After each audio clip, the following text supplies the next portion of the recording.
சென்னை கடற்கரையில் குழந்தைகள் முதல் பெரியவர்கள் வரை சவாரி செய்யும் குதிரைகளுக்கு கூட டோக்கனுக்கு 5000 ரூபாய், மாதம் 1 லட்சம் ரூபாய் என அண்ணா சதுக்கம் காவல் நிலைய போலீசார் மாமூல் வசூலிப்பதாக புகார் எழுந்திருப்பதோடு பெண் எஸ்ஐ பேசும் ஆடியோவும் வெளியாகி பரபரப்பை ஏற்படுத்தியுள்ளது. ஹலோ, மேடம் விஜய் பேசுறேன் மேடம். என்னங்க? விஜய் மேடம், குதிரை வச்சுக்கிறேன் மேடம். என்ன விஜய்? இல்ல மேடம், போலீஸ் காசு கொடுத்துன்னு மேடம். அவங்க வெளில 300 ரூபாய் கேக்குறாங்க மேடம். இது மட்டும் தெரியலையே, நான் கேக்குறாரு, கேட்டு சொல்றேன். சரிங்க மேடம். அதான் 300 ரூபாய் கொடுத்துருந்தேன் மேடம். 400 ரூபாய் கொடு அப்படின்றாங்க மேடம். நான் கேட்டு சொல்றேன். அதான் வாரம் 1200 ரூபாய் கொடுத்துறேன் மேடம். 1200 ரூபாய் கேக்குறாங்க மேடம். டோக்கன் கூட கொடுக்கல மேடம். இன்னும் 1 ரூபா கட்டுறேன். நான் தரல. குதிரை இல்ல? குதிரை இருக்கு மேடம் என்கிட்ட.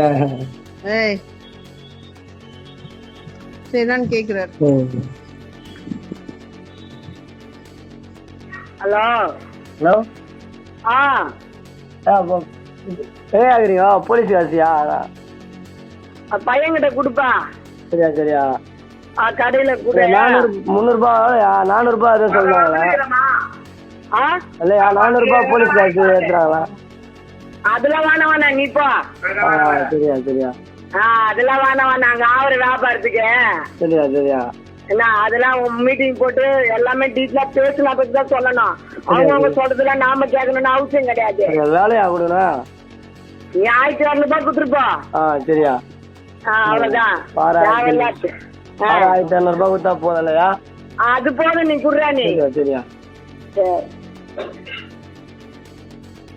சென்னை புதுப்பேட்டையைச் சேர்ந்தவர் குதிரைக்கார இளைஞர் பாரதி ராஜா. இவர் சில நாட்களுக்கு முன்பு சென்னை மாநகர காவல்துறை கமிஷனரிடம் பரபரப்பு புகார் ஒன்றை அளித்தார். கடற்கரையில் குதிரைகள் ஓட்ட சென்னை அண்ணா சதுக்கம் காவல் நிலையத்தில் டோக்கன் வழங்கப்படுவதாகவும் அந்த டோக்கன்களை பெற காவல் நிலையத்தை அணுகிய போது பீச்சில் கடைகள் நடத்தி வரும் புஷ்பா என்ற பெண்மணியை பார்க்க சொன்னதாகவும் அவர் டோக்கனுக்கு லஞ்சமாக 5000 ரூபாய் பணமும் வாரம் 400 ரூபாயும் கேட்டதாக புகாரில் தெரிவித்திருந்தார். இந்த நிலையில்தான் சென்னை அண்ணா சதுக்க காவல் நிலைய எஸ்ஐ தீபா மற்றும் மாமூல் வசூலித்துக் கொடுக்கும் புஷ்பா ஆகியோர் மற்றொரு குதிரை ஓட்டும் இளைஞரிடம் பேசும் ஆடியோக்கள் வெளியாகி காவல்துறை வட்டாரத்தில் பரபரப்பை ஏற்படுத்தியுள்ளது. பீச்சில் குதிரை ஓட்ட டோக்கன் கொடுப்பதற்கு காவல்துறை டிஜிபி மற்றும் கமிஷனரின் உத்தரவோ மாநகராட்சி மற்றும் மாவட்ட நிர்வாகமோ எந்த அனுமதியும் வழங்கவில்லை. ஆனால் புஷ்பா என்கின்ற பெண்மணியை பணம் வசூலிக்க வைத்து மாதம் 1 லட்சம் ரூபாய் வரை வசூல் வேட்டை நடத்துவதாக குற்றச்சாட்டு எழுந்துள்ளது. மேலும் மெரினாவில் 600 கடைகள் உள்ளன. ஒரு கடைக்கு வார மாமூல் மட்டுமே